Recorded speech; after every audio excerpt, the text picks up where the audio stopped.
오늘의 육아 헤드라인입니다. 어릴 때 부모로부터 학대받은 청소년은 부모를 상대로 폭력을 행사할 가능성이 높다는 연구 결과가 나왔습니다. 우리나라의 노인 인구 비율이 2050년에는 세계 2위에 오른다는 전망이 나왔습니다. 노동시장에서 50세 이상 취업자가 처음으로 20, 30대 취업자 수를 뛰어넘었습니다. 이상 오늘의 육아 헤드라인이었습니다. 앞으로 제왕절개로 아이를 낳을 경우 본인 부담률이 기존 20%에서 5%로 줄어듭니다. 임신 출산과 관련된 진료를 편하게 받기 어려운 분만 취약 지역 산모의 진료비 지원을 위해 국민 행복카드 지원 금액이 현행 50만 원에서 70만 원으로 높아질 예정입니다. 정부 차원의 지원이 확대됐다는 점에서 분명 반가운 소식입니다. 소식부터 함께 하시죠.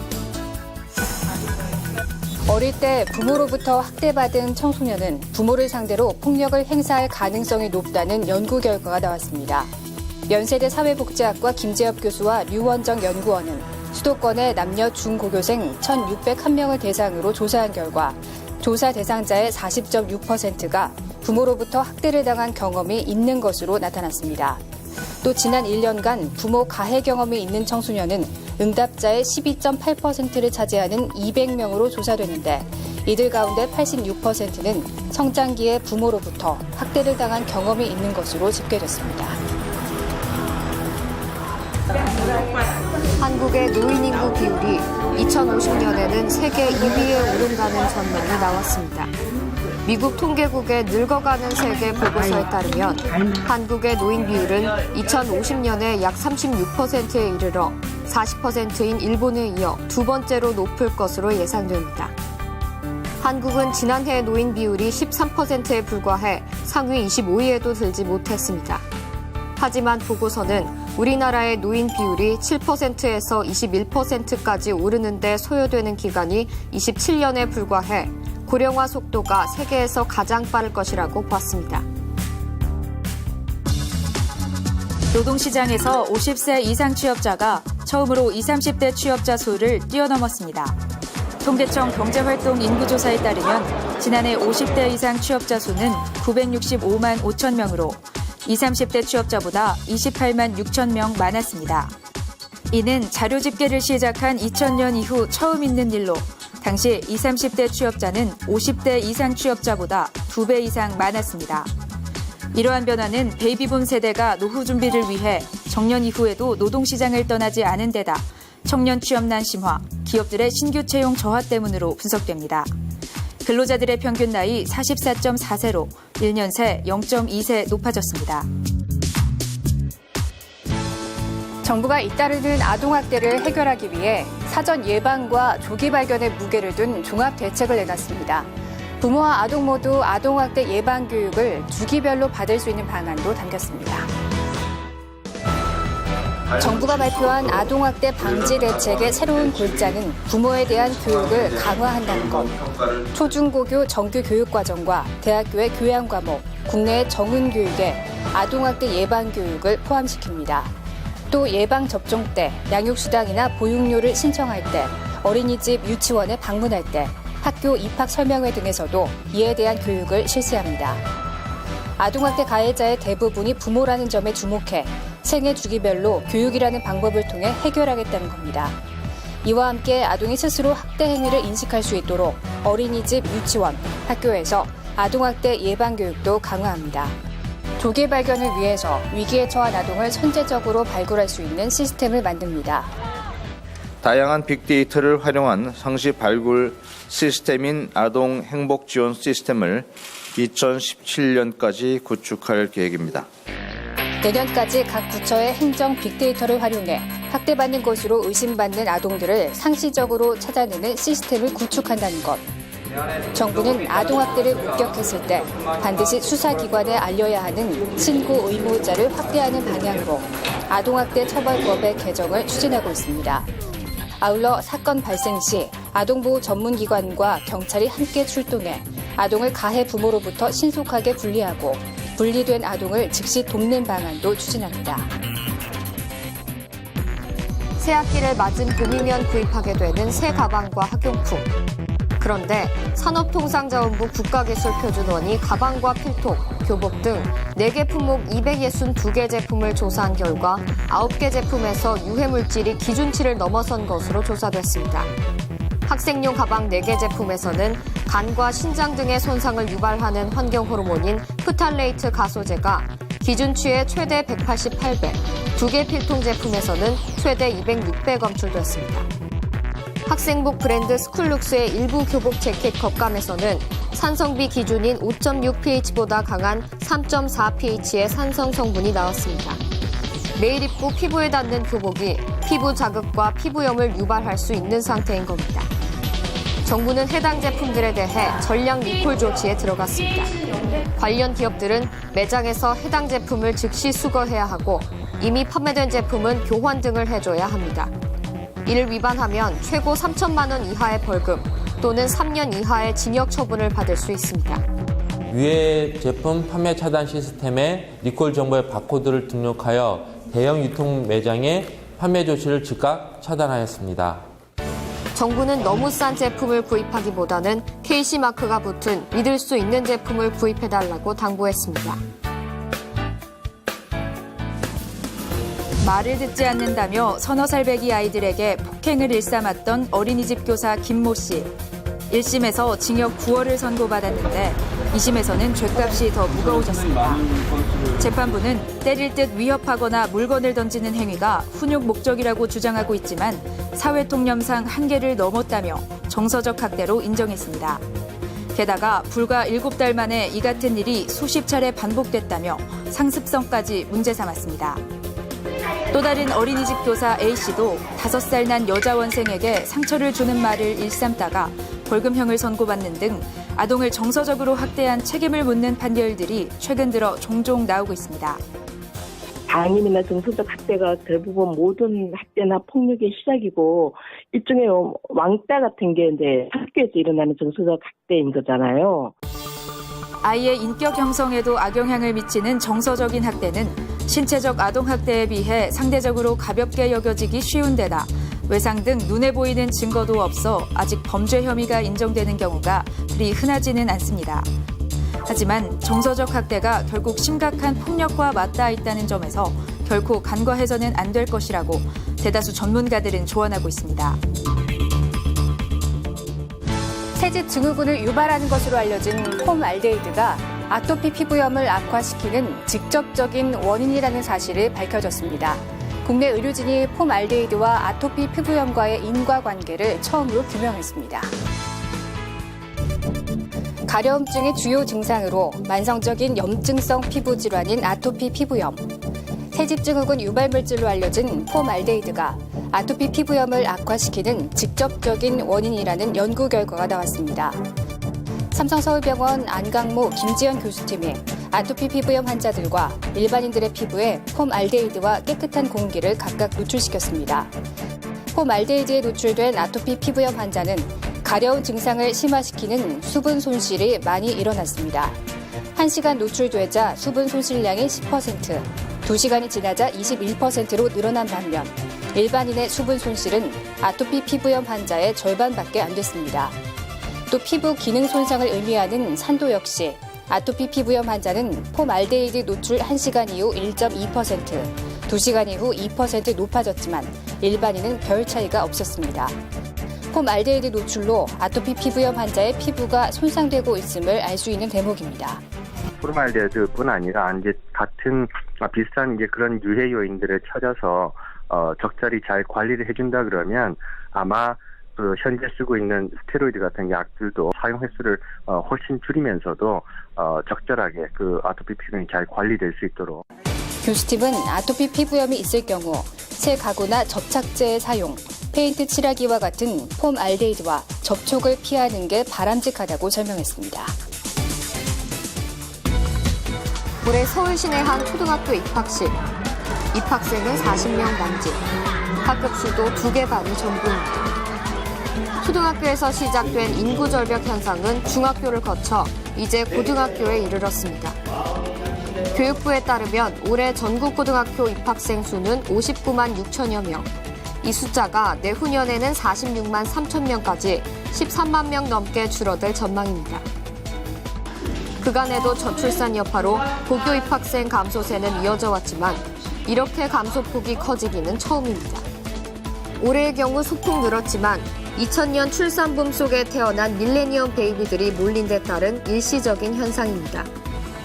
교육당국은 일찌감치 대학들 몸집 줄이기에 비상이 걸렸습니다. 현재 전국 4년제 대학과 전문대 정원은 56만 명 수준. 이대로라면 신입생 미충원으로 대학 재정 악화와 교육 부실화가 이어질 수 있기 때문입니다. 최근에 대학 진학률이 70%를 적용할 때 현재의 대학 입학 정원을 절반으로 줄여야 하는 상황을 맞게 될 수도 있습니다.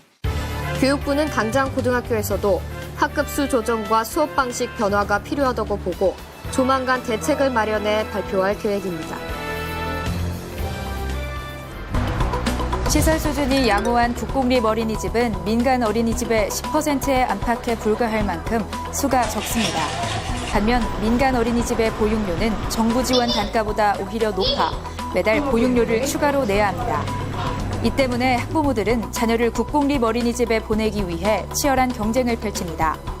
안양시는 이런 문제를 해결하기 위해 민간 어린이집을 준공영화해 국공립 수준의 보육 서비스를 제공하고 있습니다. 시립 어린이집과 민간 어린이집 간의 격차를 해소하는 데 주목적을 두고 보육료 부담이라든지 또는 보육의 그 질적 차이를 해소하는 것이 시는 누리과정 대상 어린이가 민간 어린이집에 다닐 경우 국공립과의 보육료 차액을 전액 지원하고 조리원과 보육교사의 인건비와 수당도 지급합니다. 부모들이 내야 되는 보육료를 안양시에서 내주기 때문에 부모들의 부담은 줄어들고 원 입장에서는 아이들을 모집하는 데 훨씬 수월하게. 시는 준공영제 시행으로 큰돈 들이지 않고 국공립 어린이집을 늘리는 효과를 거둘 것으로 기대하고 있습니다. 내야 할 돈을 내지 않아서 너무 좋고요. 그로 인해서 교육 서비스가 한층 더 업그레이드 될 거라고 기대하고 있습니다. 누리과정 예산을 둘러싸고 정부와 지방자치단체 간 마찰이 심화되고 있는 가운데 안양시가 도입한 민간 어린이집 준공영제는 보육 문제 해결에 새로운 해법을 제시하고 있습니다. 아이를 낳으면 받을 수 있는 각종 출산 지원 혜택. 지금까진 주민센터에 보건소, 구청을 일일이 돌며 제각기 신청해야 했는데요. 이런 불편함을 덜어주는 원스톱 신청 서비스가 전국에서 시행됩니다. 지난달 셋째를 출산한 윤지양 씨. 아이 출생 신고를 위해 주민센터에 들러 양육수당과 출산 지원금, 다자녀 공공요금 혜택까지 한 번에 신청했습니다. 첫째와 둘째를 낳았을 때와 비교해 훨씬 간편해진 겁니다.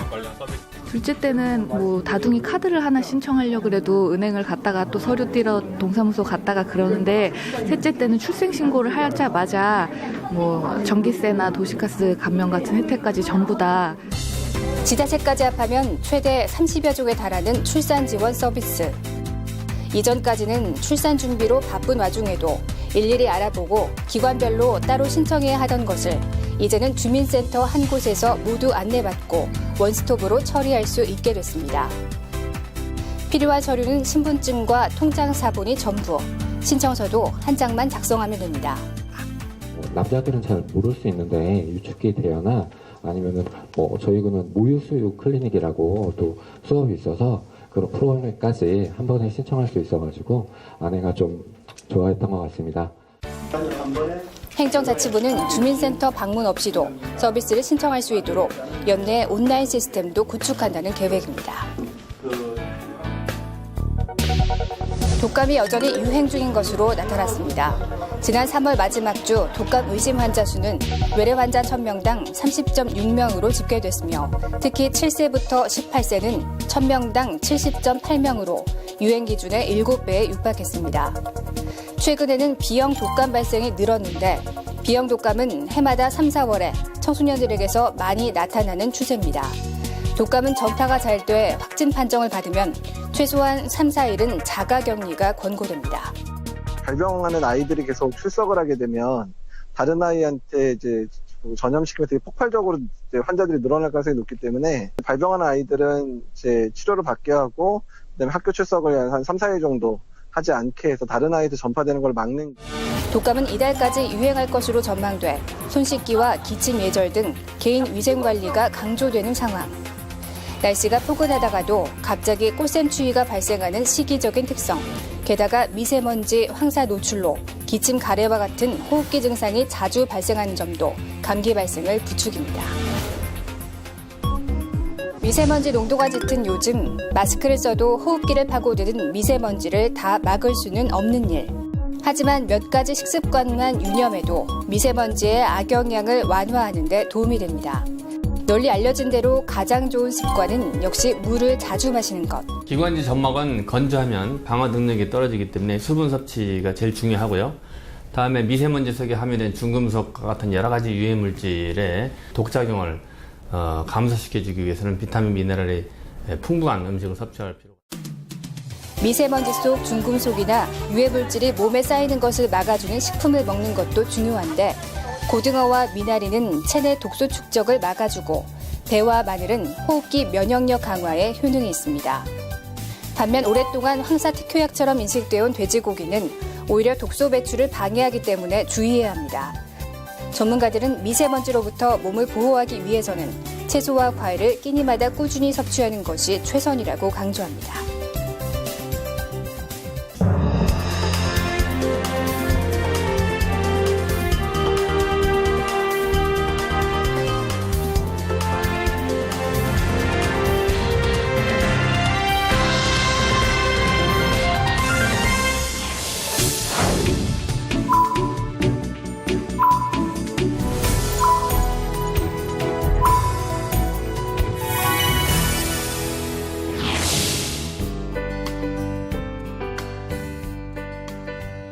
안녕하십니까? 육아방송 시청자 여러분. 저는 강서여성 인력개발센터 강서여성 새로 일하기 센터 관장 김정미입니다. 저는 20대부터 60대까지 취업을 희망하는 여성들, 특히 경력단절 여성들에게 직업 능력을 향상시키고 그들이 직업을 갖도록 도와주는 일을 하고 있습니다. 우리 여성들은 결혼을 하면서 임신과 출산, 육아로 인하여 다니던 직장을 그만두는 경우가 많습니다. 그러다가 아이들이 유치원이나 초등학교에 입학하는 시점 또는 아이들을 대학까지 보내고 나서 이제 취업이나 해볼까 하고 직업을 찾는 경우가 많습니다. 그들은 대부분 이렇게 질문합니다. 그동안 집안일만 하다 보니 제가 무슨 일을 할 수 있을지 모르겠어요. 취업을 하고 싶은데 어디서부터 시작해야 할지 모르겠어요. 제가 이 나이에 취업을 할 수 있을까요? 라고 묻습니다. 이 세상에는 수만 가지의 직업이 존재합니다. 그중 본인에게 적합한 직종을 직업으로 선택하는 일은 쉽지 않을 겁니다. 우선 직업을 갖기 위해서는 자기 이해와 자기 분석이 필요합니다. 자신이 어떤 일을 좋아하는지, 어떤 일에 관심이 있는지, 어떤 일을 하면 즐겁고 신이 나는지 이런 일을 찾으셔야 합니다. 이를 위해서 적성검사나 성격검사를 하고 자신에 대한 세밀한 분석을 할 필요가 있습니다. 그 다음에 본인에게 적합한 직종을 찾아 그 직종에 취업하기 위한 실력을 갖추어야 할 것입니다. 직업훈련을 받는다든지 자격증을 취득한다든지 또 직장인으로서 필수 요소인 컴퓨터 능력을 갖추어야 합니다. 또한 무엇보다 기업들은 채용할 때 실무 능력을 갖춘 경력자를 우대하는 추세이기 때문에 현장 실습이나 인턴십, 자원봉사 등의 직업 경험을 쌓는 것도 중요합니다. 그리고 취업을 위한 이력서, 자기소개서 등 취업 서류 준비나 면접 요령, 이미지 메이킹, 직장 예절에 대한 기본 소양을 체크하는 것도 필요합니다. 이 모든 것을 혼자서 할 수 없을 땐 제가 일하는 여성인력개발센터나 여성 새로일학센터 같은 전문 기관의 도움을 받는 것이 좋습니다. 경력 단절 여성들을 위해 전문 직업 상담사들이 꼼꼼하고 친절하게 취업 지원 서비스를 해드리고 있습니다. 우리 사회는 이제 평생 직장, 평생 직업이 보장되지 않습니다. 올해 1월 다보스 세계경제포럼에서 발표한 일자리 미래 보고서에서도 앞으로 고용 분야에서 요구되는 직무 능력이 지금과 크게 달라질 것이고 변화 속도도 전례 없이 빨라질 것이라 했습니다. 그래서 대학교 1학년 때 배운 지식 가운데 50% 정도는 4학년 때쯤 무용지물이 될 것이고 올해 초등생 입학생의 65%는 현재 존재하지 않는 직업을 갖게 될 것이라 전망합니다. 이것은 갈수록 지식의 유효기간이 짧아진다는 의미이고 때문에 평생 학습을 해야 한다는 의미이기도 합니다. 따라서 경력 단절 여성들이 직업을 선택하는 데 있어서도 시대의 흐름에 발맞추어 준비해야 합니다. 연령에 구애받지 말고 과거 경력이나 현존하는 직업들에만 한정되지 말고 한 발 앞서 미래를 예측하며 지금부터 차근차근 준비하고 생애 단계별로 진로를 설계해야 할 것입니다. 이제 100세 시대를 살아가야 하는 우리들에게 직업은 필수여야 합니다. 현명한 인생 설계는 곧 진로 설계와 무관하지 않습니다. 노후를 풍요롭고 행복하고 보람되게 살기 위해서는 일을 하는 기쁨을 갖는 것과 경제적인 소득을 갖는 것이 중요하기 때문입니다. 자, 늦었다고 생각할 때가 가장 빠르다고 했습니다. 하루라도 빨리 자신이 좋아하는 일을 찾아서 직업을 갖기 위해 도전해 보시기 바랍니다. 누가 뭐래도 내 인생의 주인공은 내가 되어야 한다는 생각으로 여러분의 꿈과 비전을 설계해 보시길 바랍니다. 감사합니다.